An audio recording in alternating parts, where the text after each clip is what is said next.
Mensaje de Pascua. Pascua 1945. En este día recordamos la resurrección que se repite universal y eternamente.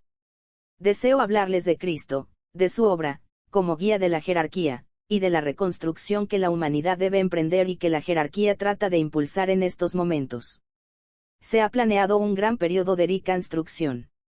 Las dos palabras, alrededor de las cuales me propongo desarrollar mi tema son, resurrección y reconstrucción. Será una reconstrucción desarrollada por quienes conocen el significado de la resurrección, e implicará la resurrección de la humanidad mediante los intelectuales y las personas de buena voluntad. Los dos grupos, la jerarquía y la humanidad, deberán ponerse en más estrecha relación, lo cual es perfectamente posible si los seguidores de Cristo se dan cuenta de la oportunidad y asumen sus responsabilidades. Indicaré que cuando empleo la frase los seguidores de Cristo, me refiero a todos los que aman a sus semejantes, cualquiera sea su credo o religión. Únicamente sobre esta premisa va sí que podemos fundamentar un futuro pleno de esperanza. No me interesa que quienes lean mis palabras, acepten o no la enseñanza esotérica sobre la existencia de una jerarquía espiritual y planetaria, presidida por el Cristo, o si piensan en términos del Cristo y sus discípulos. El reconocimiento esencial que pido, es que se considere como activo a este gran grupo de seres espirituales, generalmente reconocidos por todo el mundo y las grandes religiones. El punto de vista de los cristianos respecto al Cristo, está basado en lo que Él hizo por nosotros hace 2000 años, indicando simbólicamente el camino que debemos recorrer todos los aspirantes. Tal visión representa un Cristo en un vago y lejano cielo, inactivo y expectante, descansando sobre sus laureles, sin hacer nada prácticamente hasta el momento en que los hijos de los hombres, de todas las razas y credos, lo aclamen como Salvador. Esto lo hacen como individuos y representantes de la Iglesia cristiana organizada, lo cual es la imagen de un Cristo que escucha y observa, animado por la piedad y compasión, pero que habiendo hecho cuanto pudo, ahora espera que hagamos nuestra parte, siendo también imagen de aquel que espera ser aceptado teológicamente por toda la humanidad. En la mente estrecha del teólogo fundamentalista, Cristo aparece presidiendo un pacífico lugar llamado cielo, en el cual son bienvenidos los elegidos. También se lo ve destinando a un oscuro y eterno lugar de castigo a todos los que son conscientes de su propia integridad y responsabilidad espirituales, pero rehúsan congregarse en iglesias organizadas y llevan una vida ociosa y pecaminosa. A esta vasta multitud probablemente la mayoría no les llega su amor y compasión, permaneciendo inconmovible su corazón. Al parecer Él no se preocupa de si sufren eternamente o son aniquilados completamente. Esto en verdad no puede ser así. Ninguna de estas imágenes es exacta o adecuada, son falsas en todo el sentido de la palabra. Esto lo comprenden los pensadores más inteligentes del mundo. Desde el instante del plenilunio de Géminis, que se celebra este año en la última semana de mayo, las iglesias de la cristiandad deberán difundir un mensaje distinto si aspiran a satisfacer las necesidades de la humanidad y contribuyen así a la obra de reconstrucción que hay por delante. No pueden detener esta obra, pero las iglesias podrán ser ignoradas si demuestran la incapacidad de pensar con claridad y si no se liberan de su estrechez teológica. Resurrección es la nota clave de la naturaleza, pero no la muerte. La muerte es la antecámara de la resurrección. Resurrección da la clave del mundo de significados y es el tema fundamental de todas las religiones del mundo, pasadas, presentes y futuras. Resurrección del espíritu en el hombre, en todas las formas, en todos los reinos, es el objetivo de todo proceso evolutivo, lo cual significa liberarse del materialismo y del egoísmo. En tal resurrección, la evolución y la muerte son meras etapas preparatorias y familiares. La tónica y el mensaje dados por el Cristo, cuando estuvo la última vez en la tierra, fue resurrección, pero fue tal la morbosidad del género humano y estaba tan envuelto por el espejismo y la ilusión, que permitió que se desviara la comprensión de su muerte. En consecuencia, durante siglos, el énfasis fue puesto sobre la muerte y, únicamente en el día de Pascua o en los cementerios, se recuerda la resurrección. Esto debe cambiar. Permitir que esta situación se perpetúe no ayuda a la comprensión progresiva de las verdades eternas. La jerarquía trata ahora de producir este cambio, alterando así el acercamiento de la humanidad al mundo de lo invisible y a las realidades espirituales. Sin embargo, antes de que la jerarquía pudiera hacer algo, nuestra actual civilización debía morir. En el curso del siglo venidero, se develará el significado de la resurrección y primera nueva era revelará su verdadera significación. El primer paso será el resurgimiento de la humanidad de la muerte de su civilización, de sus antiguas ideas y de sus modos de vida, el abandono de sus objetivos materialistas y su condenable egoísmo, y su progreso hacia la clara luz de la resurrección. No hablo en términos simbólicos o místicos, me refiero a hechos tan reales e inminentes como el venidero ciclo de conferencias, para los cuales los últimos 200 años han preparado a la humanidad. Esta preparación ha culminado en la inquietud del siglo XX, y ha conducido a los horrores de esta guerra mundial, 1914 a 1945. El verdadero trabajo del ciclo de conferencias, sobre el cual escribí anteriormente, se iniciará en San Francisco. Allí se preparará el terreno para los procesos que darán entrada a una era de relativa tranquilidad, lo cual abrirá la puerta de la oscura caverna del materialismo y apartará la piedra del sepulcro, en el que durante tanto tiempo ha estado yacente la humanidad. Luego se darán los pasos que conducirán a una vida nueva y mejor, que dará expresión al espíritu de resurrección. Estos hechos a producirse muy pronto son físicos, demostrándose como tales, si los discípulos del mundo reconocen lo que Cristo quiere, y si los hombres y mujeres de buena voluntad se preparan para responder a tales deseos. Hablando simbólicamente, el primer paso, después del advenimiento del espíritu de resurrección, será similar al que nos relata la Biblia. María, la mujer de dolores, de experiencia y de aspiración, simboliza, como siempre sucede en el simbolismo del mundo, el materialismo. La humanidad debe exclamar con ella: me han quitado a mi Señor y no sé dónde lo sepultaron. Pero ella se lo preguntó al Señor mismo, sin reconocerlo, solo sentía su propia necesidad y desolación. Así debe ser nuevamente. La humanidad materialista, sufriente, encara el futuro con desesperación y agonía, porque tiene aún aspiraciones, pues debe surgir de la caverna 5 de la materia y buscar a Cristo, y lo hallará, pero al principio no lo reconocerá, como tampoco el trabajo que intenta realizar. Las iglesias materialistas envueltas y sumergidas en sus conceptos teológicos, buscando poder político o posesiones, construyendo templos y catedrales, olvidando el templo de Dios, no hecho con las manos, eterno en los cielos se preocupan de los símbolos y no de la realidad. Ahora deben reconocer que el Señor no está con ellos, deben también salir, como María, a buscarlo nuevamente. Si lo hacen, con seguridad lo encontrarán y volverán a ser sus mensajeros. El hecho de la resurrección será demostrado durante los próximos siglos. El Cristo viviente caminará entre los hombres y los guiará al monte de la ascensión. Pentecostés será una verdad. Todos los hombres estarán bajo la oleada de la inspiración proveniente de lo alto, y aunque hablen distintas lenguas, todos se comprenderán. Clasificaré lo que tengo que decir, en dos partes. El trabajo de Cristo en la actualidad. El próximo trabajo de reconstrucción. Ambas imparten las mismas ideas básicas, de manera que se complementan, proclaman el hecho de que todo lo que nos concierne, tiene lugar en la tierra, de acuerdo con los anteproyectos que guían al trabajo de Cristo. Cuando empleo las palabras nos concierne, me refiero a las reacciones, física, emocional y mental del hombre.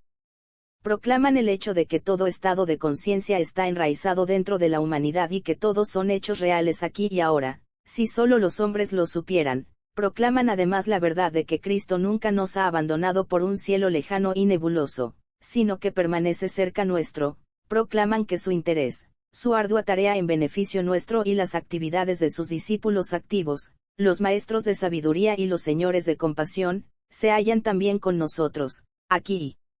Ahora, proclaman que no estamos solos, sino que las fuerzas de la luz y del esclarecimiento están en constante actividad, que se movilizan las fuerzas y la sabiduría de quienes saben, para ayudar al género humano y que nada puede detenerlas, ni impedir tampoco el contacto entre el centro de aspirantes inteligentes, la humanidad, y el grupo espiritual interno, la jerarquía.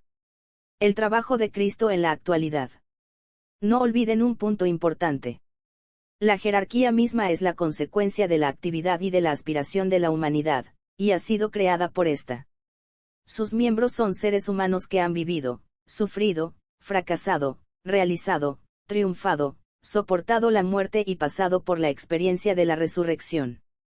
Son de la misma naturaleza de quienes hoy luchan con los procesos de desintegración, pero que, a pesar de todo, llevan en sí la simiente de la resurrección. Los miembros de la jerarquía conocieron y dominar en todos los estados de conciencia, los dominaron como jambres, garantizando así a la humanidad la misma realización máxima. Tenemos la tendencia a considerar a los miembros de la jerarquía como radicalmente distintos de la humanidad, olvidando que la jerarquía es una comunidad de hombres triunfantes que se sometieron anteriormente a los fuegos purificadores del diario vivir, trabajaron por su propia salvación como hombres y mujeres del mundo. Comerciantes, marido y mujer, y como agricultores y gobernantes, por lo tanto, conocen la vida en todas sus fases y graduaciones. Superaron las experiencias de la vida.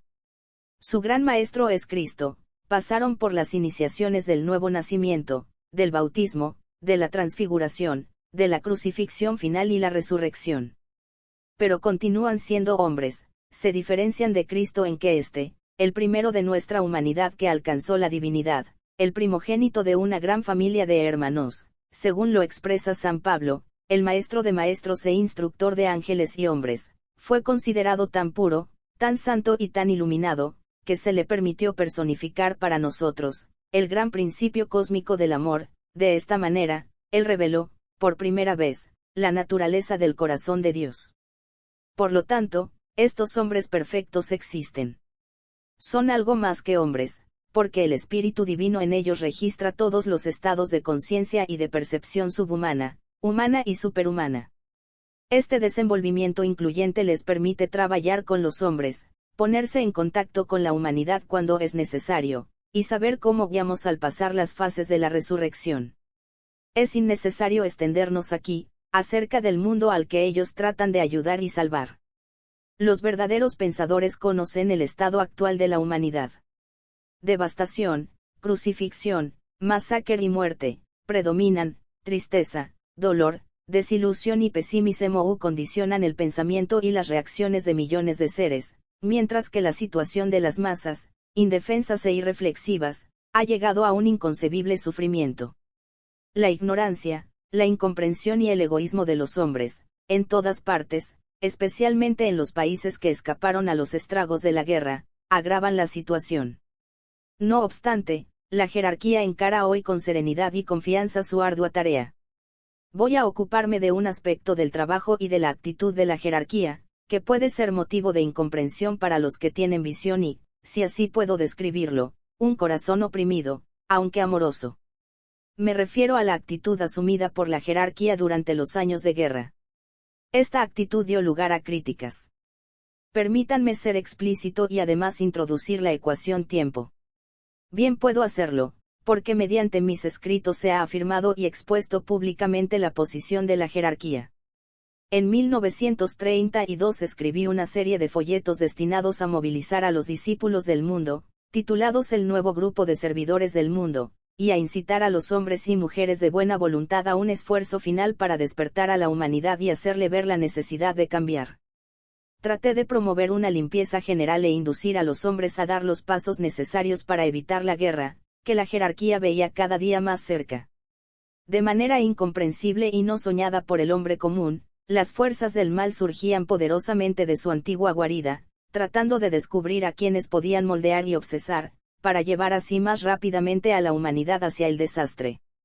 Las fuerzas del mal hallaron en todos los países mentes receptivas a sus impulsos malignos, y descubrieron también que era posible tomar posesión de dos países, Alemania y Japón y, en menor medida, de Italia. La jerarquía, previendo esto, intentó contrarrestar dichos esfuerzos, apeló a las personas de mente espiritual del mundo, su llamado llegó a millones de seres y culminó, en mayo de 1936, con un esfuerzo planetario donde se empleó la gran invocación en vasta escala, en la mayoría de los países del mundo. Esta obra de amor continuó durante 3 años.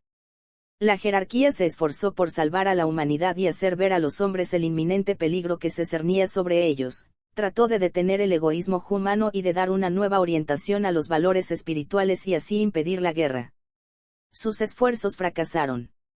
Los hombres y mujeres de buena voluntad y las personas de tendencia espiritual fueron incapaces de apreciar la verdadera naturaleza del inminente peligro. Algunos se dieron cuenta e hicieron cuanto pudieron, pocos trabajaron esforzadamente, confiados en la sabiduría de los que sabían, y les pidieron ayuda. La mayoría se sintió perturbada y preocupada, pero ninguno de ellos comprendió suficientemente el doble peligro que enfrentaba a la humanidad, el peligro que surgía del egoísmo y la codicia humanos, más el peligro que se acercaba a la tierra, debido a las fuerzas combinadas del mal. Estas fuerzas estaban organizadas por seres de la más maligna odio y experta experiencia, se habían preparado para obsesar y luego dominar al negativo pueblo alemán, regido por un grupo de hombres de tan positivo egoísmo y agresivo espíritu materialista, que fácilmente podían convertirse en agentes de las fuerzas subjetivas del mal. En septiembre de 1939, la suprema malignidad se desató en la Tierra.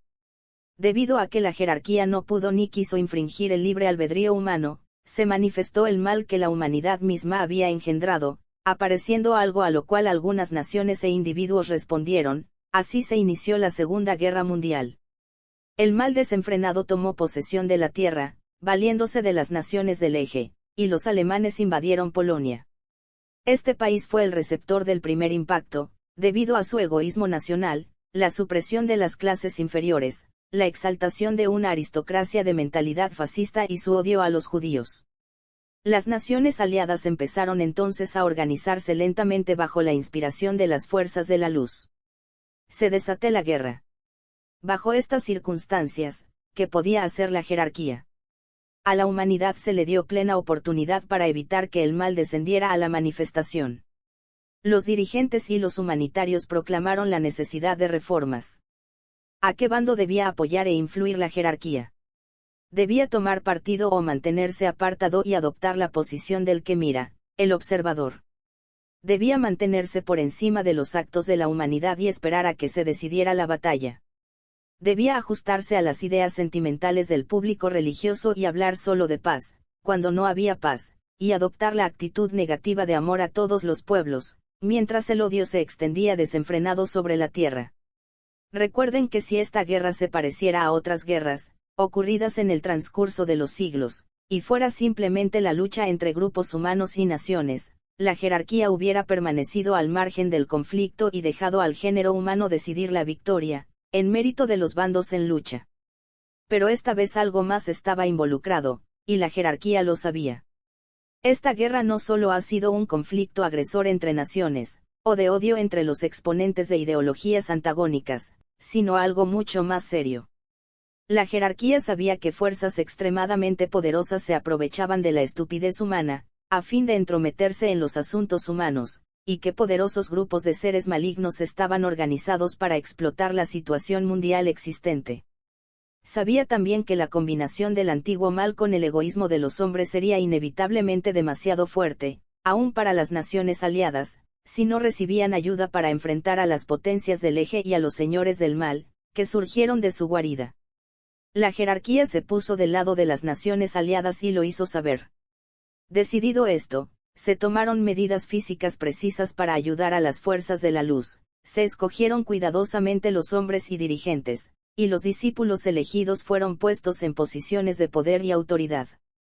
Los dirigentes de las naciones aliadas y sus ejércitos, no son hombres indios como los de las potencias del eje, son hombres de rectitud y propósitos espirituales y humanitarios, por lo tanto, capaces de trabajar, consciente e inconscientemente, bajo la inspiración de la jerarquía. Esto ha quedado ampliamente demostrado. En virtud de esta decisión de la jerarquía, el Cristo se convirtió automáticamente en guía de estas fuerzas. El trabajo del Cristo ha sido grandemente entorpecido por el dulce sentimentalismo de los cristianos irreflexivos y por los bien intencionados, pero a menudo ignorantes pacifistas. Ambos grupos hubieran sacrificado el porvenir de la humanidad con simples métodos de no ofender, ser bondadosos o de tomar medidas suaves. Las fuerzas del mal que acechan hoy al mundo, no entienden tales medidas. El grito de tales personas de que Dios ama a todos los hombres es verdad, y lo será eternamente, siendo uno de los hechos inalterables de la existencia misma. Dios ama, sin diferencias y sin tener en cuenta la raza o el credo. para tan grande vida nada importa más que la humanidad y su perfeccionamiento, porque de la humanidad depende la salvación de todos los reinos de la naturaleza. Pero tal afirmación, hecha en tiempo y espacio, en lo que al aspecto forma concierne, y no al espíritu del hombre mayor, que es con frecuencia engañosa, y las personas sencillas olvidan que el Cristo dijo: el que no está conmigo está contra mí. Los hombres tampoco comprenden el poder del pensamiento, manejado por quienes trabajan con el Cristo y regidos por él. El pensamiento es energía divina pura, impersonal y, como la del sol, se derrama igualmente sobre los dignos y los indignos, a no ser que esté dirigida definida y deliberadamente. La jerarquía se ha visto frente al problema y a la necesidad de evitar que la energía mental, pura e impersonal, llegue a las filas de quienes luchan contra la libertad humana, porque tal energía estimula las mentes y los procesos mentales de los buenos así como de los malos. Este peligro fue contrarrestado deliberadamente, dirigiendo su pensamiento a las fuerzas que luchaban a las órdenes de los conductores de las naciones aliadas y poniéndose abiertamente de parte de las rectas relaciones humanas. No se atrevieron a obrar de otra manera, porque en su lugar y circunstancias, los líderes de las fuerzas del mal demostraron ser más sagaces y calculadores que quienes luchaban en favor de la libertad humana. Los bondadosos, bien intencionados, pero ignorantes pensadores cristianos, pasan por alto esta distinción y necesidad. El trabajo del Cristo, en relación con la guerra, ha sido también entorpecido por negociantes de todas las naciones, especialmente en los países neutrales que se beneficiaron con la guerra, como también con las grandes empresas de muchos países, enfocadas en grupos financieros en toda nación poderosa, particularmente en los Estados Unidos. El Cristo ha sido también entorpecido por individuos que explotan el sufrimiento de la humanidad para su provecho. Por lo tanto, cuando estalló la guerra y la humanidad decidió luchar, y las fuerzas del mal se desataron sobre nuestro planeta, la jerarquía cesó en sus esfuerzos para traer paz, por medio de la buena voluntad, y se puso abiertamente del lado de los que luchaban para hacer retroceder a su lugar de origen a las fuerzas del mal y derrotar a las naciones del eje. A causa de esta decisión de la jerarquía, los irreflexivos pretenden que las afirmaciones de los que representan a la jerarquía en la tierra, son contradictorias y que sus acciones no son compatibles con las ideas preconcebidas sobre cómo debería demostrarse el amor. Durante los últimos 5 años, los esfuerzos del Cristo y los de sus seguidores, los maestros de sabiduría, fueron dirigidos a clarificar en las mentes de los hombres los verdaderos hechos para indicar la correcta acción a seguir y a unificar la política interaliada. Se ocuparen de agrupar a los hombres de buena voluntad de todo el mundo, en preparación para el ciclo de conferencias y los reajustes mundiales que se avecinan.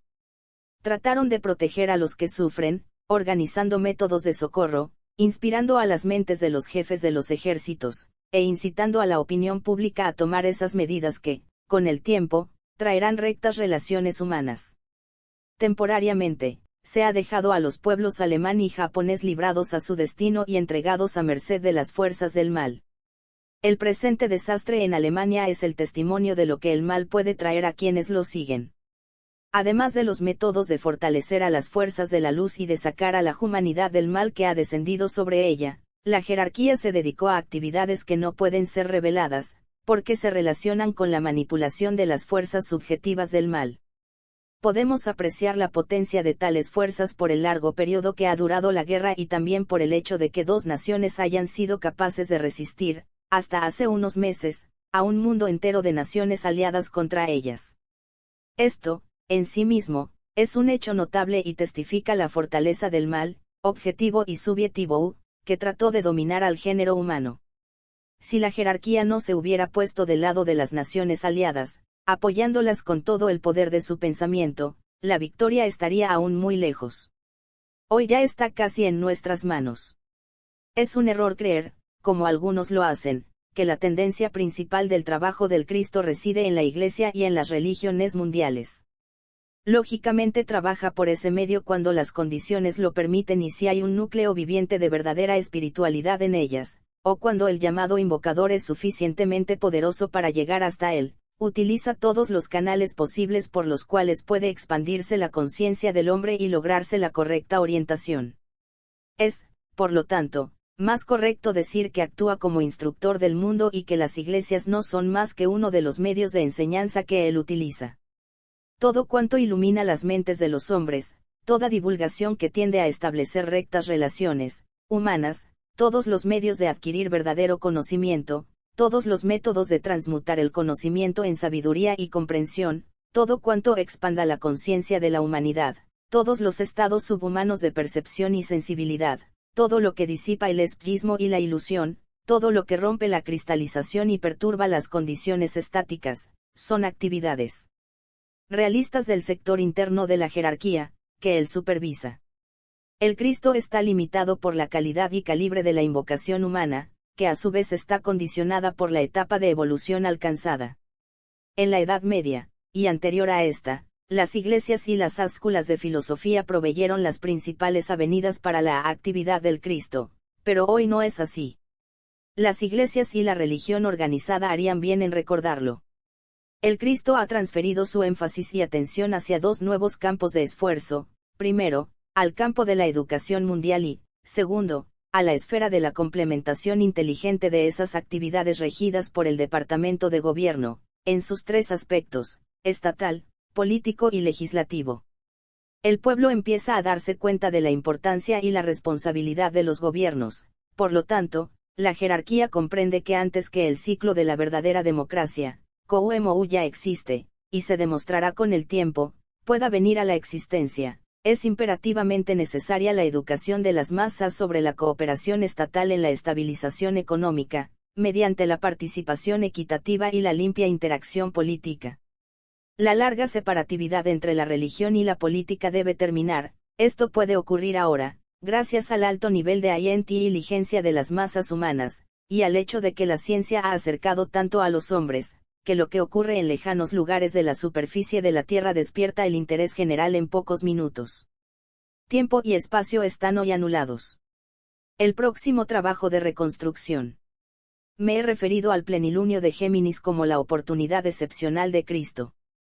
La reaparición de Cristo, capítulo 2. ¿Qué implica exactamente esta afirmación? No estoy autorizado para revelarlo, pero puedo arrojar alguna luz sobre un aspecto de ella. Uno ha sido por mucho tiempo una leyenda, y quién puede decir que no es una realidad, de que en cada plenilunio de Géminis el Cristo repite y predica al mundo el último mensaje del Buda, a los corazones y las mentes de los hombres, vinculando así la plena iluminación de la era precristiana, más la sabiduría del Buda, al ciclo de distribución de la energía del amor, de la cual el Cristo es responsable. Este año, el mensaje del pasado y del presente será ampliado, realzado y complementado, mediante la enunciación de una nueva nota, palabra o tema, que distinguirá a la nueva era y caracterizará la civilización y cultura venideras. Será la culminación del pasado y sembrará la simiente del futuro. El significado de esta declaración reside en el hecho de que, telepáticamente, y apoyado por toda la fuerza de la jerarquía, más la potencia de quienes tienen la misión de expresar la voluntad de Dios, y más adelante complementada por la jerarquía, dirigida por el Cristo, el instructor del mundo, por derecho propio, hará ciertas declaraciones y utilizará cierta fórmula de palabras, que crearán el núcleo de la forma mental, y presentará el anteproyecto sobre el cual se desarrollará la nueva era. Para este momento se preparan, desde hace tiempo, el pensamiento y los planes de los aspirantes iluminados del mundo, algunos conscientes, pero mayormente inconscientemente. Con sus esfuerzos proporcionan el conjunto de sustancia mental que será afectada por el próximo pronunciamiento. El Cristo le dará adecuada forma para la actividad creadora del nuevo grupo de servidores del mundo, que actúan en todas las sciences, religiones y grupos, social, económico y político. Los pronunciamientos del Cristo estarán incluidos en ciertas estrofas, de las cuales las ya dadas, son una pequeña parte. Solo él puede emplear estas palabras de poder en forma apropiada y con el debido significado y énfasis. Únicamente puede darse a la humanidad una paráfrasis inadecuada de ciertas frases, contenidas en tal pronunciamiento, que se podrá utilizar exclusivamente cuando la guerra haya terminada, y no antes. Esto significa que solo pueden ser utilizadas cuando Alemania y el Japón estén bajo el control de las naciones aliadas, a través de las cuales la jerarquía ha estado actuando. Ello no quiere decir que se alcanzará paz completa, pero sí, el fin de toda lucha agresiva y resistencia organizada, lo cual traerá un periodo de relativa tranquilidad. Permaneciendo en su propio lugar, en un punto central de Asia, alejado de las multitudes y del contacto de la humanidad, el Cristo bendecirá al mundo, en el preciso momento del plenilunio de junio. Luego repetirá las últimas palabras o el sermón del Buda, así como las bienaventuranzas que pronunció en la tierra, de errónea e inadecuada traducción, basada en el recuerdo de lo que dijo, y no dictadas directamente por él. A estos dos mensajes el Cristo agregará uno nuevo, imbuido de poder para el futuro. Se empleará la parte de lo que él ha dicho, en la cual pueden participar los hombres durante muchos años, en vez de las 2 estrofas de la gran invocación, utilizadas durante 9 años. Respaldando al Cristo se halla hoy, intensamente enfocada, la jerarquía, la cual se prepara para un gran acto de colaboración espiritual, en el momento del plenilunio de Géminis. Junto con él los miembros de la jerarquía invocarán a un grupo de fuerzas espirituales, a las que, a falta de nombre más adecuado, llamaremos fuerzas de reconstrucción. Les pido que mantengan presente con claridad los 3 grupos de energías espirituales que entran en actividad en los 3 plenilunios de Aries, Tauro y Géminis, los cuales ayudarán a la humanidad en su tarea principal de reconstruir un mundo nuevo y mejor. Las fuerzas de restauración, que actuarán para restablecer la moral y la salud psicológica, complementarán así la resurrección de la humanidad sobre ese ciclo de muerte por el cual ha pasado. El principal objetivo consiste en restaurar la condición mental de los hombres para encarar la vida con actitud sana y optimista. Estas fuerzas traerán una nueva civilización, que será precisamente el trabajo creador del hombre. Las fuerzas de iluminación. Cuando éstas afluyan a la Tierra, producirán la clara comprensión del plan que la jerarquía desea ver realizado, revelarán los asuntos involucrados en su secuencia correcta y posible, darán al pensamiento humano un sentido de proporción, más la capacidad de apreciar los valores espirituales que deben determinar la política objetiva. Estas fuerzas salvarán la cultura obtenida en el pasado, un pasado muerto y desaparecido, del cual poco se debe recuperar, y complementarán, sobre esas pocas culturas fundamentales del pasado, la nueva y mejor cultura, característica de la nueva era. Las fuerzas de reconstrucción. Estas darán entrada a una era de pronunciada actividad creadora, cuyo resultado será la reconstrucción del mundo tangible sobre nuevas líneas. Harán necesaria la destrucción total de las viejas formas. El Cristo pondrá en acción este gran grupo de fuerzas en el plenilunio de Géminis, porque el centro de su trabajo residirá definitivamente en el plano físico. Su tarea consistirá en precipitar a la manifestación lo que subjetivamente hizo posible el trabajo de las fuerzas de restauración y de iluminación. Se puede considerar que estas fuerzas personifican y ponen de manifiesto el nuevo materialismo. Esta declaración merece ser considerada detenidamente. Al encarar las actividades del futuro u proceso de reconstrucción, es esencial tener en cuenta que la materia y la sustancia, así como la fusión de las mismas en formas vivientes, son aspectos de la divinidad. La prostitución de la materia para fines egoístas y propósitos separatistas fue responsable del malestar que provocó el sufrimiento y el fracaso, así como del mal que ha caracterizado el curso del género humano durante las épocas, y precipitó esta guerra mundial. Se le ofrece hoy a la humanidad una nueva oportunidad para construir sobre líneas más sólidas y constructivas, esa mejor civilización que sueñan quienes aman a sus semejantes, y lograr una nueva capacidad para manejar la sustancia. Si los hombres pueden demostrar la sabiduría adquirida, creando una forma que albergue el espíritu de resurrección y exprese la iluminación obtenida por la amarga experiencia del pasado, la humanidad resucitará nuevamente. La oportunidad excepcional que enfrenta el Cristo, al acercarse su gran hora, es unificar, sintetizar e integrar todas estas fuerzas, en una enorme y potente afluencia de energía espiritual. Estas energías abarcan las actividades del espíritu de resurrección, la inspiración del Buda, cuando este año imparta la fortaleza de aquel en quien vivimos, nos movemos y tenemos nuestro ser, fuerza que Cristo mismo pondrá en movimiento, en respuesta al llamado invocador del nuevo grupo de servidores del mundo, de los hombres de buena voluntad y de la intención masiva de las masas inarticuladas. Es esencial que tratemos de comprender la unidad de este esfuerzo jerárquico. La energía que traerá la restauración de la aspiración Jumasodio, el correcto idealismo y la fija intención humanitaria, procede de las fuerzas de restauración, puestas en acción este año, en el momento del plenilunio de Pascua, bajo la dirección de los maestros de sabiduría y bajo la supervisión del Cristo. Se ocuparán de reorientar la psiquis humana y las inevitables consecuencias de esa reorientación, la adquisición de la visión que traerá el establecimiento de rectas relaciones humanas.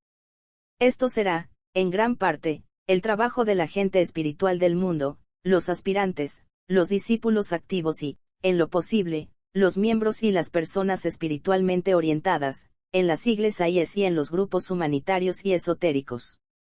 He denominado fuerzas de iluminación a la energía que conducirá a la actividad inteligente y al correcto planeamiento mental. Cuando se manifieste, el nuevo grupo de servidores del mundo tendrá la responsabilidad de dirigirlas.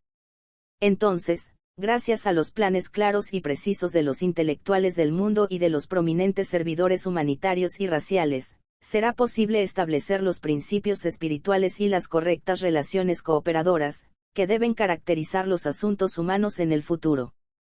Si los planes se desarrollan tal como se desea, serán afectados los grandes sistemas educativos, las instituciones de difusión mundial y todos los medios dedicados a educar y dirigir el pensamiento público y a moldear la opinión pública. La energía que he llamado fuerzas de reconstrucción será de aplicación más general y afectará a las masas humanas, mediante la acción de los hombres y mujeres de buena voluntad. He delineado aquí el plan de distribución de las tres grandes corrientes de energía divina, que entrarán en actividad en los 3 plenilunios del corriente año. Uno de ellos ya ha pasado y los otros 2 llegarán. La energía de restauración en este plenilunio de abril o de Pascua. La energía de iluminación en este plenilunio de mayo o de Huesac. La energía de reconstrucción en este plenilunio de junio o de Cristo. La fuente de inspiración de estos agentes espirituales son: primeramente, el espíritu de resurrección, un ser extraplanetario; luego, el Señor del mundo, actuando por intermedio del Buda y, finalmente, el Cristo mismo. Los tres actuarán por medio de la jerarquía, del nuevo grupo de servidores del mundo y de los hombres y mujeres de buena voluntad. Tal es el plan general propuesto por quienes, con un propósito espiritual esclarecido, están hoy preparados para ayudar a la humanidad a pasar de la oscuridad a la luz, de lo irreal o lo real y de la muerte a la inmortalidad. Esta antiquísima plegaria llega hoy a su más profunda significación espiritual. La repetiré en el orden en que va adquiriendo hoy significado. Condúcenos, oh Señor, de la muerte a la inmortalidad, de la oscuridad a la luz, de lo irreal a lo real. La belleza de esta síntesis y la maravilla de esta oportunidad se evidencian a medida que estudiamos lo escrito y consideramos estos aspectos del plan divino. Grandes fuerzas, bajo una poderosa conducción espiritual, están preparadas para precipitarse sobre este mundo humano de caos, confusión, aspiración y perplejidad. Estos conjuntos de energías están preparados para enfocarse y distribuirse, mientras la jerarquía se halla más cerca que nunca de la humanidad. El nuevo grupo de servidores del mundo está, asimismo, atento a recibir directivas en todos los países del mundo. Sus miembros están unidos por el idealismo, sus objetivos humanitarios, su sensibilidad a la impresión espiritual, su unido propósito subjetivo, su amor a sus semejantes y por su dedicación al servicio abnegado. Los hombres y mujeres de buena voluntad residen en todas partes, dispuestos a ser guiados hacia la actividad constructiva y a convertirse en agentes, gradualmente entrenados e instruidos, a fin de establecer lo que hasta ahora no ha existido verdaderamente, rectas relaciones humanas. Así, avanza la nueva oleada de vida desde el ser más elevado de nuestro planeta, pasando por grupos graduados espirituales de hombres iluminados y perfectos, que actúan desde el aspecto interno de la vida, al mundo externo del diario vivir, donde hombres y mujeres reflexivos y humanitarios prestan servicio. El plan está preparado para ser aplicado y complementado inteligentemente. Los trabajadores existen, y el poder para trabajar es adecuado a la necesidad. Los 3 plenilunios, de los cuales nos hemos ocupado, son simplemente 3 momentos en el tiempo, a través de los cuales se liberará el poder necesario. Aquí tienen, hermanos míos, un cuadro de las posibilidades. Lo presenté hoy, debido a la necesidad del mundo, es la base para un acercamiento sensato y optimista en el futuro. Tenemos aquí la seguridad de que el mundo puede ser reconstruido, la acción constructiva puede emprenderse con éxito, la iluminación será crecientemente manifiesta y la humanidad resucitará de su desdichado pasado, al nuevo mundo de comprensión, tranquilidad, colaboración y renovado impulso espiritual. Sin embargo, la tarea no será fácil y las energías espirituales que se liberarán evocarán inevitablemente oposición. El egoísmo y el odio, con sus efectos secundarios de codicia, crueldad y nacionalismo, no han muerto ni morirán por mucho tiempo. En el mundo de posguerra, estas condiciones deben ser ignoradas y el nuevo grupo de servidores del mundo y los hombres y mujeres de buena voluntad deben trabajar juntos por una educación más iluminada, una vida económica cooperativa y por rectas relaciones humanas, en todos los sectores de la experiencia humana, por una actividad política limpia, un servicio desinteresado y una religión mundial, que restablezca al Cristo en el lugar que le corresponde en los corazones de los hombres, lo cual eliminará la pompa, el materialismo y la política de las iglesias, y unificará la intención espiritual de todas las religiones en ambos hemisferios. Este es un inmenso programa, pero el número de hombres y mujeres iluminados es también grande, y el poder de que disponen asegura el triunfo final de su idealismo espiritual. La necesidad principal es poner a todas esas personas en relación más íntima, y dar los pasos necesarios para que comprendan que son parte integrante de un grupo de servidores mundiales, inteligentes y dirigidos, a la vez que libres para trabajar a su manera, en su propio lugar y en el campo elegido de servicio, considerando esta fase del trabajo como complementaria de las otras y como desarrollo del plan divino, cuyo origen reside en la jerarquía de vidas espirituales. Su trabajo se desarrollará conscientemente bajo la guía directa del Cristo y sus discípulos. Se necesitará mucha paciencia, se cometerán muchos errores, habrá periodos de indecisión, de acción ineficaz y de profundo desaliento negativo.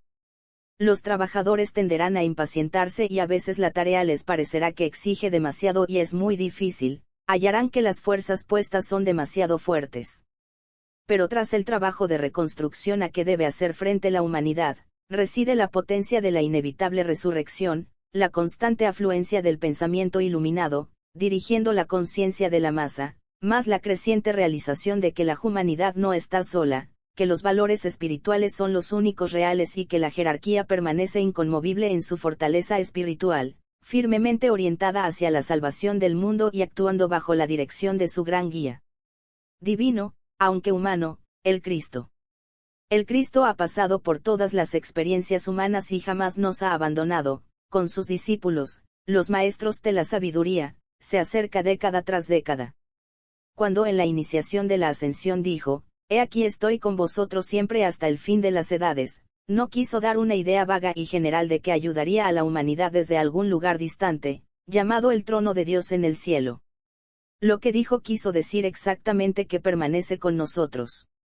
La realidad de su presencia en la tierra, en forma física, es conocida hoy por muchos cientos de miles de personas y, con el tiempo, será aceptada por millones. Por lo tanto, hermanos míos, crean en la realidad del trabajo que deben realizar estas grandes potestades espirituales, invocadas durante estos plenilunios de Aries, Tauro y Géminis. Continúen la tarea de ayudar a la humanidad, difundir buena voluntad, establecer rectas relaciones humanas y restablecer con valor indomable, fe inquebrantable y firme convicción, la perspectiva, realmente espiritual, de que la humanidad no está sola. Que la bendición del Cristo y de la jerarquía sea con todos los verdaderos servidores, y los mantenga serenos en medio de la lucha.